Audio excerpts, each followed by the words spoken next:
bagong head coach ng Barangay Ginebra makikilala na at Coach Tim Cone, full-time na kasi sa Gilas, Pilipinas. Yan nga ang ilan sa mga maiinit na pag-uusapan natin sa videos na ito, mga ka-idol. Nakuha nga ng SMB ang titulo sa Barangay Ginebra bilang kampyonato ng Commissioner's Cup. At may tuturing din na best import ang kanilang import na si Benny Boatwright kung saan mapakaganda nga ng ipinakitang performance din. Katatanghal lamang sa SMB nung nakaraang season bilang kampyonato ng Philippine Cup at ngayon naman ay nakuha pa rin ng SMB ang titulo ng Commissioner's Cup. Na marami nga nagsasabi na tila mahihirapan pa rin ng Barangay Ginebra ngayong Philippine Cup kung ang SMB nga ang kanilang makakaharap. Tila'y labis-labis naman ang tagumpay nitong si CJ Perez at hinangaan din siya ng buong koponan ng SMB at ng kanilang fans dahil siya nga itinuring na finals MVP at gayon din naman ang best player of the conference. At tila naman ay naging panatao pangako kay Ket Jimenez bilang bagong player ng SMB ang pagkakuha agad ng kampyonato kung kaya't ginupit nga ang kanyang buhok, mga ka-idol. Habang lungkot naman at panghihinayang ang naramdaman ni Paul Lee dahil muntika na nga nilang makuha ang kampyonato, ngunit kinapos pa rin sila at sabi nga ni Paul Lee ay napakalungkot niya sa kanyang kaarawan. Nabanggit nga ni Paul Lee probably the saddest birthday pero marami pa namang bagay na dapat ipagpasalamat. At dahil din sa matagal na nga rin panahon na itong Magnolia Hatchet sa hindi nakakatikim ng kampyonato, nagpost nga itong si Snow Badua na sabi nga, Magnolia said to make moves to bolster lineup. Target sa big man and win man. Been there dan naman sila. Ganyan naman mga tol.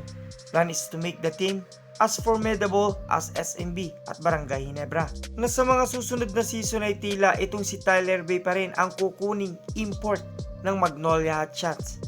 Na hindi rin naman maikakailan na maganda rin ang ipinakitang performance nitong si Tyler Bay. At ngayon nga mga ka-idol ay nalalapit na rin ang pagbubukas ng Philippine Cup kung saan yan nga ay sa February 28. Dahil na rin sa paglalaan ng atensyon para sa Gilas, Pilipinas na alam naman natin mga ka-idol na nalalapit na nga ang kanilang laban. At sa ensayo ngay namataan doon itong si Scary Thompson, gayon din naman ang kanyang kasamaan sa Barangay Ginebra na si Jamie Balonzo.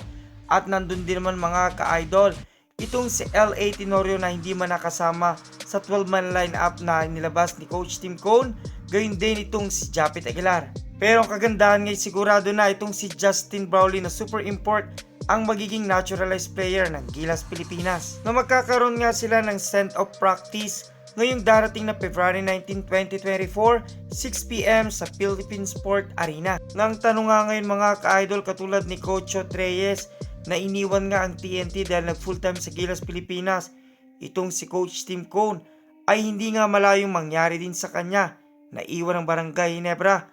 Lalo pa nga itong si Coach Del Rosario na sana hahalili kay Coach Tim Cone ay nagkaroon din ng posisyon o pwesto sa Gilas, Pilipinas bilang assistant head coach. Sa ngayon nga pinag-uusapan nga mga ka-idol na hindi nga nagtagumpay itong si Coach Gorjan sa kanyang pangarap na maging head coach ng Gilas, Pilipinas, pero malaki nga ang tsansa na siya ang maging temporary head coach ng Barangay Ginebra.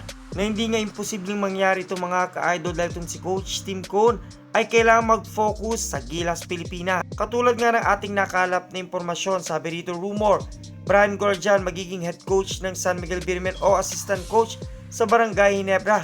Sa ngayon nga hindi magiging assistant at posibleng maging head coach pa ng Barangay Ginebra.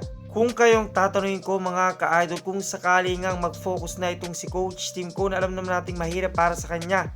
Sino nga kaya ang karapat dapat na pumalit temporary? Ito nga kaya itong si Coach Gorjan? Kung may kasagutan, suggestion, question, advice, just comment down below mga ka-idol. At maraming salamat sa inyong panonood.